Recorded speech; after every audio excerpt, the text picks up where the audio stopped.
engineer should be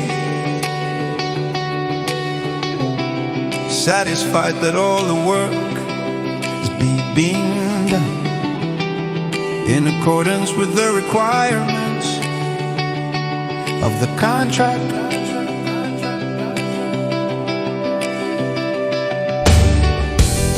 The contract and specifications give the engineer authority over the work whenever it is so provided in this contract.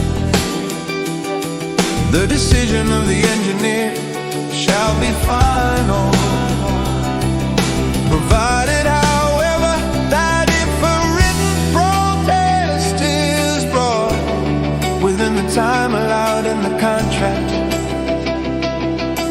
challenging the engineer's written determination or decision, the protest addressing that written determination or decision shall be addressed in accordance with the procedures set forth in Section 104.5.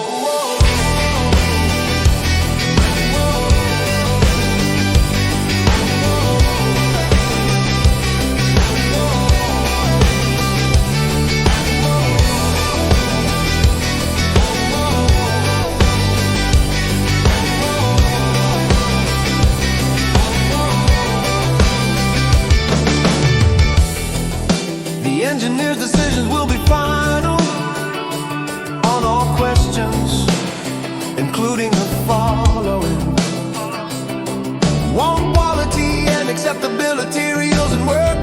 2. Measurement of unit price work. 3. Acceptability of rates of progress on the work. 4. Interpretation of plans and specifications. 5. Determination as to the existence of change or differing site conditions. 6. Fulfillment of the contract by the contractor. 7. Payments under the contract, including if above adjustment. 8. Suspensions of work. 9. Termination of the contract for default or public convenience. 10. Determination as to unworkable days. 11. Approval of working drawings. The engineer represents the contracting agency with full authority to enforce contract requirements.